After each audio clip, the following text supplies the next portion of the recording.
subscribe and not to forget to click on the bell icon to get all the notifications for my videos. Hi my dear friends, what's up?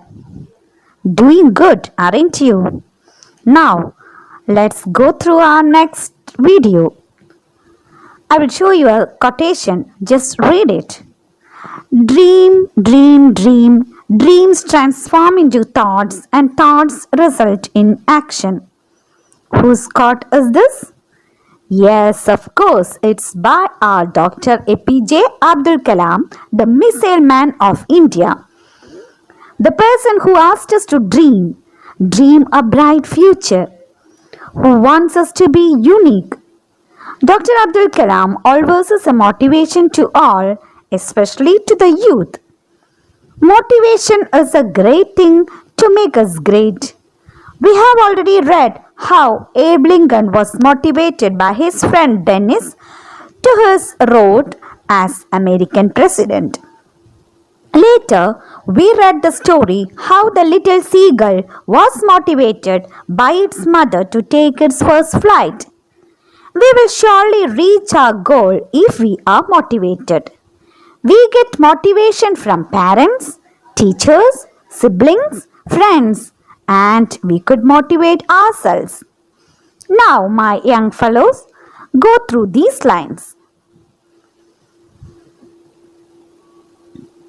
When you wish upon a star makes no difference who you are.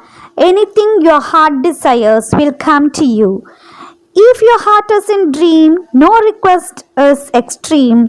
When you wish upon a star like dreamers do. It says about dreams. Is that so? When you wish upon a star makes no difference who you are. If we wish upon a star, it doesn't make any difference that who you are. നിങ്ങൾ ആരാണെന്നുള്ള വ്യത്യാസം ഉണ്ടാകുന്നില്ല എപ്പോൾ നിങ്ങൾ star സ്വപ്നം കാണുകയാണെങ്കിൽ. Wish upon A star, ഒരു നക്ഷത്രത്തെ നേടിയെടുക്കാൻ നിങ്ങൾ സ്വപ്നം കാണുകയാണെങ്കിൽ നിങ്ങൾ ആരായാലും കുഴപ്പമില്ല. നമ്മളുടെ ഹാർട്ട് എന്ത് ഡിസയർ ചെയ്യുന്നു, എന്താഗ്രഹിക്കുന്നുവോ അത് നമ്മളിലേക്ക് എത്തിച്ചേരും എന്നതാണ് ഈ ലൈൻസ് പറയുന്നത്. അതായത് നമ്മൾ സ്വപ്നം കാണണം. സ്വപ്നം കാണുന്നതിനോടൊപ്പം എക്സ്ട്രീം ആയിട്ടുള്ള കാര്യങ്ങൾ സ്വപ്നം കാണണം. ആ സ്വപ്നം കാണുന്നതിനോടൊപ്പം അത് നേടിയെടുക്കാൻ നമ്മൾ കഠിനമായി പ്രയത്നിക്കുകയും വേണം. Okay, that is those lines. And now let's read ആ speech. This is a speech made by Dr. APJ Abdul Kalam for the youth. Okay, let's read it and let's try to understand what he is conveying the message to us. Dear friends, I realize how the contributions of the youth in the past have continuously contributed to the world of today in many fields. I would like to assert that no youth today needs to fear about the future. Why? The ignited mind of the youth is the most powerful resource on the earth, under the earth, and above the earth. Dear young friends, I would like to talk to you on the topic I am born with wings. So here, Dr. Abdul Kalam is addressing the youth, dear friends. Dear friends എന്ന സല്യൂട്ടേഷനോട് കൂടിയാണ്, അഡ്രസ്സോട് കൂടിയാണ് doctor APJ Abdul Kalam speech തുടങ്ങുന്നത്. അദ്ദേഹം ഇവിടെ പറയുന്നു, contribution of the youth, അതായത് യുവാക്കളുടെ contribution, സംഭാവന എന്താണോ അതാണ് ഏറ്റവും ഒരു രാജ്യത്തിന് അല്ലെങ്കിൽ ഓരോ ലോകത്തിനും ഏറ്റവും വിലപ്പെട്ട ഒന്ന്. ഇവിടെ അദ്ദേഹം യൂത്തിനോട് പറയുന്നു, യുവാക്കളോട് പറയുന്നു, നിങ്ങൾ ഒന്നുകൊണ്ടും, അതായത് നിങ്ങളുടെ ഭാവിയെക്കുറിച്ച് ഭയപ്പെടേണ്ട ഒരു ആവശ്യവുമില്ല. കാരണം നിങ്ങളുടെ ഉള്ളിലെ ജ്വലിക്കുന്ന മനസ്സാണ് ഈ ഭൂമിയിൽ ഉള്ളതും ഭൂമിയുടെ താഴെയുള്ളതും മുകളിലുള്ളതുമായ ഏറ്റവും ശക്തിയായ സ്രോതസ്, റിസോഴ്സ് എന്ന് പറയുന്നത് യുവാക്കളുടെ ഉള്ളിലുള്ള ജ്വലിക്കുന്ന മനസ്സാണ് എന്നാണ് APJ അബ്ദുൽ കലാം പറയുന്നത്. ഇവിടെ അദ്ദേഹം ഒന്നുകൂടി സ്ഥാപിച്ച് പറയുന്നു, അതുകൊണ്ട് ഞാൻ നിങ്ങളോട് സംസാരിക്കാൻ ഉദ്ദേശിക്കുന്ന topic I am born with wings. ഞാൻ ചിറകുകളോടുകൂടിയാണ് ജനിച്ചത് എന്ന വിഷയത്തെക്കുറിച്ചാണ് ഞാൻ നിങ്ങളോട് സംസാരിക്കാൻ പോകുന്നത് എന്നാണ് ഇവിടെ അദ്ദേഹത്തിൻ്റെ സ്പീച്ചിൻ്റെ തുടക്കത്തിൽ തന്നെ യുവാക്കളോട് പറയുന്നത്. Last year, I went to a village to inaugurate a program called Shastrayan, which means the propagation of science. The mission of Shastrayan was to ensure the preparation of about 2,000 students from different schools towards making them eligible to be engineers, scientists, doctors, qualified managers, and civil servants. This action would in turn empower about 2,000 families of the village. കഴിഞ്ഞ വർഷം ഞാനൊരു വില്ലേജിലെ ഒരു പ്രോഗ്രാമിന് പോവുകയുണ്ടായി. അതായത് ശാസ്ത്രയാൻ എന്ന് പറയുന്ന ഒരു സംഭവം, ഒരു കാര്യം ഉദ്ഘാടനം ചെയ്യാൻ വേണ്ടിയിട്ടാണ് പോയതെന്നും അവിടെ ശാസ്ത്രയാൻ്റെ ലക്ഷ്യം എന്താണെന്ന് വെച്ചാൽ was to ensure the preparation of about 2,000 students from different schools. പല സ്കൂളുകളിൽ നിന്നും വന്നിട്ടുള്ള 2,000-ഓളം കുട്ടികൾ. ചിലവരെ എൻജിനീയേഴ്സ് ആക്കണം, ചിലവരെ സയൻറ്റിസ്റ്റ് ആക്കണം, ചിലർ ഡോക്ടേഴ്സ്, ചിലർ മാനേജേഴ്സ്, ചിലർ സിവിൽ സർവൻസ്. ഇത്രയും ലക്ഷ്യങ്ങളോടുകൂടി വന്നിട്ടുള്ള കുറച്ച് കുട്ടികൾക്ക് ഒരു ക്ലാസ് കൊടുക്കുന്നതാണ് ശാസ്ത്രയാൻ എന്നുള്ള സംരംഭത്തിലൂടെ ഉണ്ടായിരുന്നത്. അതിനുവേണ്ടി this action would in turn empower about 2,000 families. അദ്ദേഹം ഒരു കാര്യം ഊന്നൽ വെച്ച് പറയുന്നു, 2,000 കുട്ടികളെയല്ല ഞാനിവിടെ ശാക്തീകരണം നടത്തിയത്, 2,000 ഫാമിലീസ് കൂടിയാണ് എന്നാണ് അദ്ദേഹം ഇവിടെ പറയുന്നത്. My inaugural address to a mixed audience consisted of 5,000 students and their family members was on the topic Science Empowers the Nation. After my address, hundreds of hands were raised for asking questions. Due to the limited availability of time, I selected 12 students at random from the last row to the first to ask questions. I would like to share with you one question of great concern which was asked by a student. ആ inaugural ഫംഗ്ഷന് ചെന്നപ്പോൾ ഒരുപാട് പേരെ അവിടെ address ചെയ്യേണ്ടതായിട്ട് വന്നു.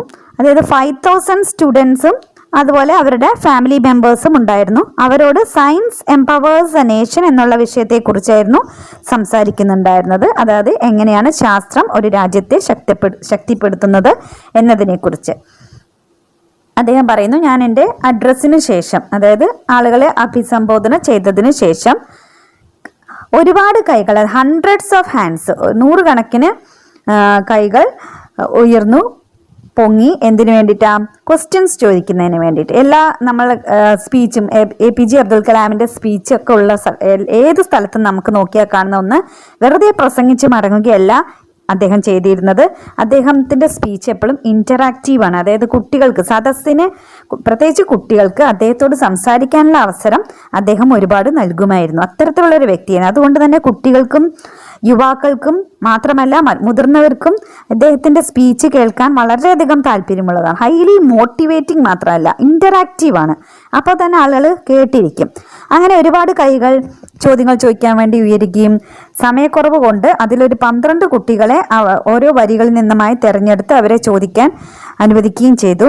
അതിലെ ഒരു ചോദ്യത്തെക്കുറിച്ച് ഞാനിവിടെ പറയാം എന്നാണ് അദ്ദേഹം പറയുന്നത്. അത്രയും പ്രാധാന്യമേറിയ ഒരു ചോദ്യം ചോദിച്ച ഒരു കുട്ടിയുടെ കാര്യം ഞാനിവിടെ പറയാം എന്ന് അദ്ദേഹം ഇവിടെ സംസാരിക്കുന്നു.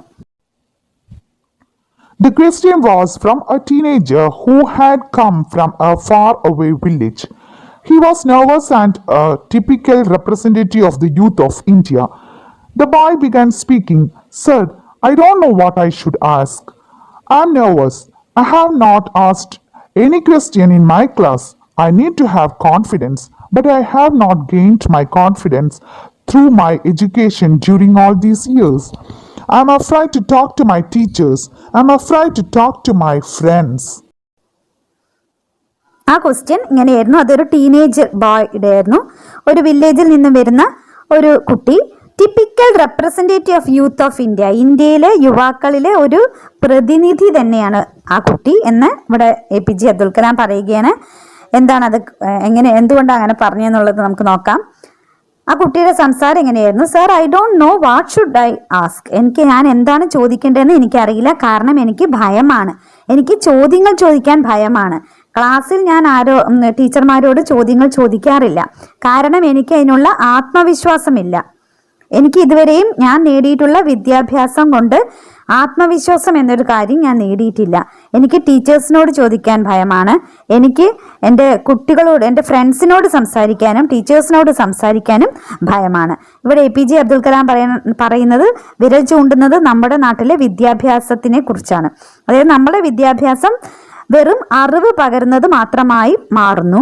അത് കുട്ടികളിലുള്ള ആത്മവിശ്വാസവും മറ്റും ജനിപ്പിക്കാൻ വിദ്യാഭ്യാസം കൊണ്ട് നമ്മുടെ വിദ്യാഭ്യാസം അതിന് തക്കതാകുന്നില്ല എന്നൊരു പോയിന്റ് അദ്ദേഹം ഇവിടെ സൂചിപ്പിക്കുകയാണ്. എന്നാൽ നമ്മളുടെ ഇന്നത്തെ കാലത്തെ വിദ്യാഭ്യാസം അതിൽ നിന്ന് നമുക്ക് ഒരുപാട് മാറിയിട്ടുണ്ട്. ഇന്ന് കുട്ടികൾ, നിങ്ങളെപ്പോലുള്ള കുട്ടികളിൽ ഒരുപാട് ആത്മവിശ്വാസം വളർത്താനുള്ള ഒരുപാട് കാര്യങ്ങൾക്കനുസരിച്ചിട്ടാണ് ഇന്ന് നമ്മളുടെ വിദ്യാഭ്യാസം കുറേയൊക്കെ മുന്നോട്ട് പോയിക്കൊണ്ടിരിക്കുന്നത്. പിന്നെ ആദ്യം പറഞ്ഞ പോലെ എല്ലാത്തിലും വേണ്ടത് നിങ്ങൾ തന്നെ ഉള്ളിൽ നിന്ന് മോട്ടിവേഷൻ എടുത്തുകൊണ്ട് ആത്മവിശ്വാസത്തോടുകൂടി മുന്നേറണം എന്നുള്ളതാണ്. Whenever I talk, I compare myself with other students and their elegant dress. Please tell me, I want to become a marine engineer. I want to travel in a ship. I want to be the captain of the ship. I want to build the engine of the ship. Shall I be able to do all these, sir? How can I achieve this mission? What should I do? ആ കുട്ടിയുടെ ചോദ്യം തുടരുകയാണ്. When I talk, I compare myself with other students. ഞാൻ സംസാരിക്കാൻ എപ്പോഴൊക്കെ മുതിരുന്നോ അപ്പോൾ ഞാൻ മറ്റുള്ള കുട്ടികളുമായി എന്നെ താരതമ്യപ്പെടുത്തും.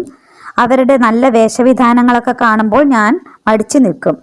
അതുകൊണ്ട് ഇപ്പോൾ എൻ്റെ മനസ്സിലുള്ള ചോദ്യം, എനിക്ക് ഒരു മറൈൻ എഞ്ചിനീയർ ആകണമെന്നാണ് ആഗ്രഹം. എനിക്ക് ഒരു ഷിപ്പിൽ ട്രാവൽ ചെയ്യണം, അതുപോലെ ഒരു ഷിപ്പിൻ്റെ ക്യാപ്റ്റൻ ആവണം, ഷിപ്പിൻ്റെ എൻജിൻ നിർമ്മിക്കണം. ഇത്തരം കാര്യങ്ങളൊക്കെ എനിക്ക് ചെയ്യണമെന്ന് അതിയായ ആഗ്രഹമുണ്ട്. ഇതൊക്കെ ഞാൻ എങ്ങനെയാണ് സർ ചെയ്യുക? ഇതൊക്കെ എനിക്ക് എപ്പോഴെങ്കിലും എൻ്റെ ആഗ്രഹം നേടിയെടുക്കാൻ കഴിയുമോ എന്നുള്ള ചോദ്യങ്ങളൊക്കെ ഈ കുട്ടി APJ അബ്ദുൽ കലാം സാറോട് ചോദിക്കുന്നു. ഇവിടെ നമ്മൾ ഒന്ന് നോക്കുക, ഇതുവരെ ആരോടും ചോദിക്കാൻ മടിച്ച കാര്യങ്ങൾ കുട്ടി ഇത്രയും വലിയൊരു മഹാനോട്, അതായത് നമ്മളുടെ ഇന്ത്യൻ പ്രസിഡന്റ് ഒക്കെ കൂടിയായിരുന്ന കലാം സാറിനോട് ചോദിക്കാൻ ധൈര്യം കാണിച്ചത് എന്തുകൊണ്ടാണ്? സാറിന്റെ മോട്ടിവേഷൻ കൊണ്ട് മാത്രമാണ്. അദ്ദേഹത്തിന്റെ സ്പീച്ചിൽ ഉണ്ടായിരുന്ന മോട്ടിവേഷൻ കൊണ്ടാണ്. സ്വന്തം അധ്യാപകരോട് പോലും പറയാൻ മടിച്ചിരുന്ന കാര്യങ്ങൾ, സുഹൃത്തുക്കളോടും പറയാൻ മടിച്ചിരുന്ന കാര്യങ്ങൾ കുട്ടി അദ്ദേഹത്തോട് ഇക്കാര്യങ്ങളെക്കുറിച്ച് ചോദിച്ചത്. When the boy completed the questions, the entire audience and the dignitaries on the dais, including the chief minister, were looking at me wondering what Kalam was going to say to the sincere question of a young village boy. I thought of it, and breaking the silence, I said, "My dear friend, you have put the most difficult question among the many questions that I have received from millions of students whom I have met. I value the question. I know you are echoing the fear of many." ആ കുട്ടിയുടെ ആ questions കേട്ടപ്പോൾ അവിടെ ഉണ്ടായിരുന്ന കാണികൾ മുഴുവനും, അതുപോലെ dignitaries, അതായത് വേദിയിലെയും സദസ്സിലെയും ആളുകൾ മുഴുവനും, ഇൻക്ലൂഡിങ് ദ ചീഫ് മിനിസ്റ്റർ പോലും അവിടെ ഇരിക്കുന്നുണ്ടായിരുന്നു. അവരെല്ലാവരും ആകാംക്ഷയോടെ എന്താണ് കലാം സർ ഇതിന് മറുപടിയായി പറയാൻ പോകുന്നതെന്ന് ആലോചിച്ചുകൊണ്ട് ആകാംക്ഷയോടുകൂടിയിരുന്നു. അങ്ങനെ അവിടുത്തെ നിശബ്ദത ഭേദിച്ചുകൊണ്ട് അദ്ദേഹം മറുപടി കൊടുത്തു.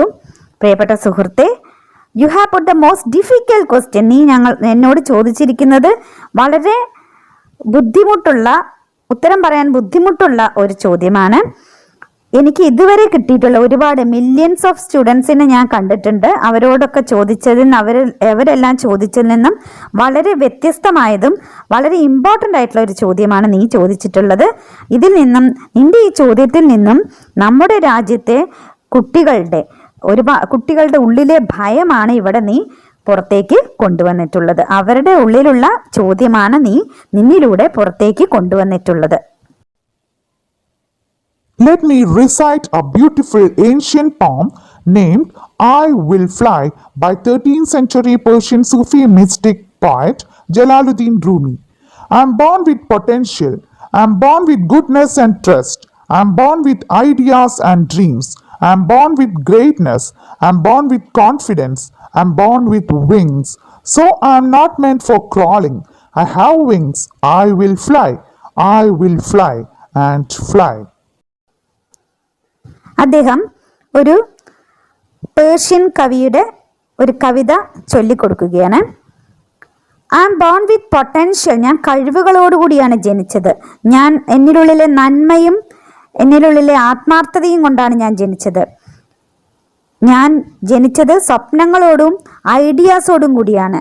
ഞാൻ വലിയവനായാണ് ജനിച്ചത്. ഞാൻ ആത്മവിശ്വാസത്തോടുകൂടിയാണ് ജനിച്ചത്. മാത്രമല്ല, I am born with wings. ഞാൻ ചിറകുകളോടുകൂടിയാണ് ജനിച്ചത്. I am not meant for crawling. അതുകൊണ്ട് തന്നെ ഞാൻ ഇഴയേണ്ടവനല്ല, ഞാൻ പറക്കേണ്ടവനാണ്. So I will fly. ഞാൻ പറക്കും, ഞാൻ പറക്കും, ഞാൻ പറക്കും. ഇവിടെ നമുക്ക് നമ്മുടെ സീകളിൻ്റെ കഥ ഒന്ന് ഓർമ്മിക്കാം. ആ കഥയിൽ എന്തായിരുന്നു പറഞ്ഞിരുന്നത്? സീകൾ, പറക്കാൻ മടിച്ചിരുന്ന സീകളിനെ എങ്ങനെയാണ് അവൻ്റെ അമ്മയും മറ്റു പാരൻസും അവനെ പറക്കണ്ട എന്ന് കരുതിയിട്ട് അടുത്തുകൊണ്ട് ഭക്ഷണം കൊടുക്കുകയൊന്നും അല്ല ചെയ്തത്. പറക്കാൻ പ്രേരിപ്പിച്ചുകൊണ്ട് അവൻ കടലിൻ്റെ മീതെ പറക്കുകയും എങ്ങനെയാണ് കടലിലൂടെ നീന്തുകയും ചെയ്തതെന്ന് നമ്മൾ വായിച്ചു പഠിച്ചു. അതേപോലെയാണ്, അല്ലാതെ എല്ലാം കൈപ്പിടിയിൽ എത്തിച്ചു കൊടുക്കുന്നതല്ല വിദ്യാഭ്യാസം. സ്വയം പര്യാപ്തത നേടുക. നമ്മൾക്ക് ചിറകുകളോട് നമ്മൾ ജനിച്ചെങ്കിൽ നമ്മൾ പറക്കണം. ചിറകുകളോടെ ജനിച്ച പക്ഷികൾ പറക്കണം, അല്ലാതെ ഇഴയുകയല്ല. ഇവിടെ നമ്മളെ പക്ഷികളോട് താരതമ്യപ്പെടുത്തുകയാണ്. എന്താണ് ഉദ്ദേശിക്കുന്നത്? നമ്മൾക്ക് ചിറകുകളുണ്ട് എന്നല്ല, നമ്മളിൽ ഒരുപാട് കഴിവുകളുണ്ട്. ഉയരങ്ങളിലേക്ക് എത്താനുള്ള കഴിവുകൾ നമ്മളിലുണ്ട്. അത് തിരിച്ചറിഞ്ഞുകൊണ്ട് നമ്മൾ എഴുതുകയല്ല വേണ്ടത്. നമ്മൾ ഉയരങ്ങളിലേക്ക് എത്തണം. കാരണം നമ്മൾ പൊട്ടൻഷ്യലോടുകൂടി ജനിച്ചവരാണ്. ഗുഡ്നെസ്സും ട്രസ്റ്റും ഐഡിയാസ്, ഡ്രീംസ്, ഗ്രേറ്റ്നെസ്, കോൺഫിഡൻസ് ഇതെല്ലാമോട് ജനിച്ചവരാണ്. ചിറകുകളോടെ ജനിച്ചവരാണ്. അതിനാൽ നമ്മൾ ഉയരങ്ങളിലേക്ക് പറക്കണം. Young friends, let me discuss with you how you can be unique. I have so far met 15 million youth in a decade's time. I learnt every youth wants to be unique. That's you. But the world all around you is doing its best day and night to make you just everybody else. In your home, dear young fellows, you are asked by your parents to be like the neighbor's children for scoring good marks. When you go to school, your teacher says, "Why don't you become like the first 5 rankers in the class?" വളരെ പ്രസക്തമായ ഒരു കാര്യമാണ് ഇവിടെ APJ Abdul Kalam പറയുന്നത്. Young friends, അദ്ദേഹം യുവാക്കളോട് പറയുന്നു, B unique. നിങ്ങൾ വേറിട്ടവനാവണം. നമ്മളെ വ്യത്യസ്തനാമ ഒരു ബാർബർ എന്നൊക്കെ പറഞ്ഞിട്ട് പാട്ട് കേട്ടിട്ടുണ്ടല്ലോ സിനിമയിലെ. അതുപോലെ വ്യത്യസ്തനാവണം. മറ്റുള്ളവരിൽ നിന്നും നമ്മൾ വ്യത്യസ്തനാവണം. അതാണ് ബി യുണീക്ക്. എങ്ങനെ? പക്ഷേ every youth wants to be unique. പക്ഷെ പ്രശ്നം എന്താണ്? എല്ലാവർക്കും വ്യത്യസ്തനാവാൻ ആഗ്രഹമുണ്ട്. അതാണ് that's you. എല്ലാവരും വ്യത്യസ്തനാകാൻ ആഗ്രഹിക്കുന്നു. വ്യത്യസ്തൻ എന്ന് പറഞ്ഞാൽ മറ്റുള്ളവരിൽ നിന്നും നമ്മൾ വ്യത്യസ്തമായിരിക്കണം, വേറിട്ട് നിൽക്കണം, മാറി നിൽക്കണം. അർത്ഥം പറഞ്ഞത് മനസ്സിലായി കാണുമല്ലോ. അതായത് എന്താ? മറ്റുള്ളവരെ പോലെ തന്നെയല്ല ജീവിക്കേണ്ടത്. അവരിൽ നിന്നും ഉപരി എന്തെങ്കിലുമൊക്കെ മാറ്റം നമ്മളിൽ ഉണ്ടായിരിക്കണം. But the world around U, പക്ഷേ നമ്മുടെ ഈ ചുറ്റുമുള്ള ലോകത്ത് എല്ലാവരും അവരുടെ ഏറ്റവും ബെസ്റ്റാണ് ചെയ്യുന്നത്. നമ്മൾ ആരോടാണ് കോമ്പീറ്റ് ചെയ്യുന്നത്? ആരുമായാണ് മത്സരിക്കുന്നത്? The best. We are competing with the best. Day and night who is striving to be the best. ഏറ്റവും ഉന്നതിയിലെത്താൻ, ഏറ്റവും ഉയർച്ചയിലെത്താൻ. ഒരു ക്ലാസ് എന്ന് പറയുന്ന സമൂഹത്താണെങ്കിൽ ക്ലാസ്സിൽ ഒന്നാമനാകാൻ, സ്കൂൾ എന്ന് പറയുന്ന സമൂഹത്തിലാണെങ്കിൽ സ്കൂളിൽ ഒന്നാമനാവാൻ, സ്റ്റേറ്റിൽ ഒന്നാമനാവാൻ, രാജ്യത്ത് ഒന്നാമനാവാൻ, ലോകത്ത് തന്നെ ഒന്നാമനാകാൻ വേണ്ടിയാണ് എല്ലാവരും പ്രയത്നിക്കുന്നത്. അത്തരത്തിലുള്ള ഒരു ലോകത്താണ് നമ്മൾ ജീവിക്കുന്നത്. അത്തരത്തിലുള്ള ആളുകളോടാണ് നമ്മൾ പൊരുതുന്നത്. അങ്ങനെ നമ്മൾ എന്താവുന്നു? നമ്മൾ അവരിൽ ഒരാളായി മാറുന്നു. To make you just everybody. മറ്റുള്ളവരുമായിട്ട് നമ്മൾ പൊരുതി നമ്മൾ അവരിൽ ഒരാൾ മാത്രമാകുന്നു. പക്ഷെ ഇൻ യുവർ ഹോം, ഇവിടെ വളരെ പ്രസക്തമായ കാര്യം അദ്ദേഹം വീണ്ടും പറയുന്നത് ശ്രദ്ധിക്കൂ. നമ്മുടെ വീടുകളിൽ, നമ്മുടെ വീട്ടിലുള്ള പാരൻസ് നമ്മളോട് എന്താന്ന് പറയുന്നത്? നീ മറ്റുള്ളവരെ കണ്ട് അവനെ കണ്ടുപിടിക്കൂ, ഇവനെ കണ്ടുപിടിക്കൂ, അപ്പുറത്തെ വീട്ടിലെ അനിലിനെ കണ്ടുപിടിക്കൂ, ഇപ്പുറത്തെ വീട്ടിലെ റഹീമിനെ കണ്ടുപിടിക്കൂ, അവനെ കണ്ടുപിടിക്കൂ, ഇങ്ങനെയാണ് നമ്മൾ പറയുന്നത്. അതായത് അവരെ പോലെ ആകൂ, നീ എന്താ അവനെ പോലെ ആയിക്കൂടെ, നീ അവനെ പോലെ ആയിരുന്നെങ്കിൽ എത്ര നന്നായിരുന്നു എന്നാണ് നമ്മൾ ഓരോ മേഖല. അവൻ കണ്ടില്ലേ നന്നായി പാട്ട് പാടും, അവൻ കണ്ടില്ലേ കണക്കിന് ഒന്നാമനാണ്, അവൻ ഡാൻസിന് ഒന്നാമനാണ്, അല്ലെങ്കിൽ അവൾ അങ്ങനെയാണ്, ഇവൾ ഇങ്ങനെയാണ്. അങ്ങനെ മറ്റുള്ളവരെ പോലെ ആകാനാണ് നമ്മുടെ വീട്ടിലുള്ള പാരൻസും നമ്മളെ പറഞ്ഞു പഠിപ്പിക്കുന്നത്. സ്കൂളിൽ വന്നാലും സ്കൂളിലെ കാര്യങ്ങളും വ്യത്യസ്തമല്ല. അവിടെയും ടീച്ചർമാർ നമ്മൾ എങ്ങനെ പറയുക, നിങ്ങൾ ആ കുട്ടീനെ കണ്ടുപഠിക്കൂ, ഈ കുട്ടിയെ കണ്ടില്ലേ എത്ര നന്നായി മാർക്ക് വാങ്ങുന്നു, നിങ്ങൾ ഞാൻ അവരെയും ഒരേ ക്ലാസ്സിലല്ലേ എത്തി പഠിപ്പിക്കുന്നത്, പക്ഷെ അവനെ പോലെ നിങ്ങൾ എന്താ ആവാത്തത്, അല്ലെങ്കിൽ ആദ്യത്തെ 5 റാങ്കുകാർ, why don't you become like the first 5 rankers in the class, ആദ്യത്തെ 5 റാങ്കുകാരെ കണ്ടുപഠിക്കൂ, എന്നിട്ട് അവരെ പോലെയാകൂ എന്നൊക്കെയാണ് നമ്മളോട് നമ്മളെ ചുറ്റുവട്ടത്തുള്ള എല്ലാ ആളുകളും സംസാരിക്കുന്നത്. പക്ഷേ അബ്ദുൽ കലാം നമ്മളോട് പറയുന്നു, ബി യുണീക്ക്, അവരെ പോലെ ആകരുത്, നിങ്ങൾ നിങ്ങളെ പോലെയാകൂ, ബി യുവർ സെൽഫ്, നിങ്ങൾ നിങ്ങളെ പോലെയാകൂ, നിങ്ങളിലുള്ള കഴിവുകളാണ് നിങ്ങൾ കൊണ്ടുവരേണ്ടത്, അല്ലാതെ അപ്പുറത്തെ വീട്ടിലെ കുട്ടികളുടെയോ തൊട്ടടുത്തിരിക്കുന്ന കുട്ടിയുടെയോ കഴിവല്ല, നിങ്ങൾ നിങ്ങളുടെ ഉള്ളിലെ കഴിവിനെ പരിപോഷിപ്പിച്ച് നിങ്ങളാകൂ എന്നാണ് ഡോക്ടർ APJ അബ്ദുൽ കലാം നമ്മളോട് പറയുന്നത്. Wherever you go, people say, you have to be somebody else or everybody else. Now, dear young friends, how many of you would like to be unique yourself?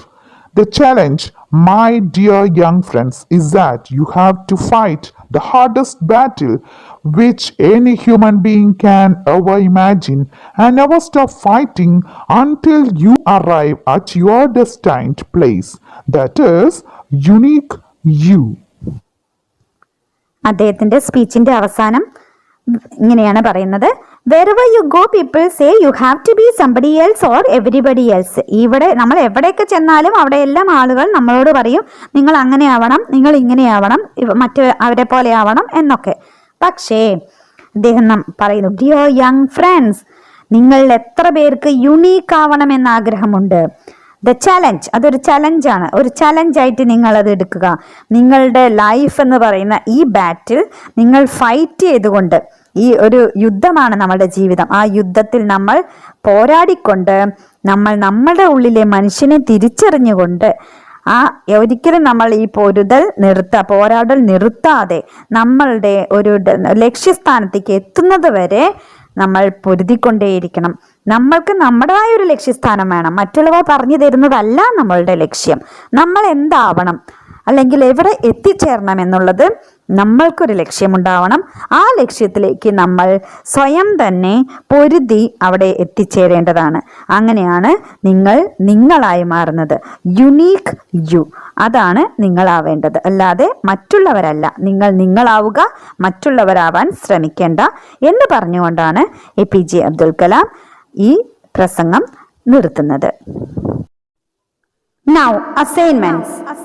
Read this passage and answer the questions that follow.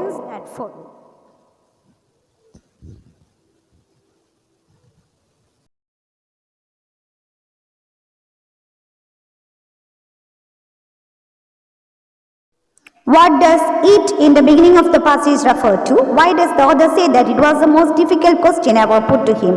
Why did Kalam value the boy's question? Now read the second passage and answer the questions that follow.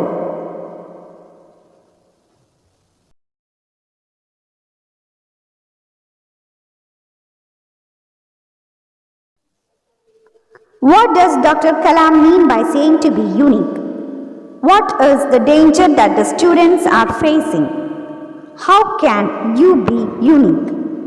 Now answer all these questions in your notebook and then submit to your teacher.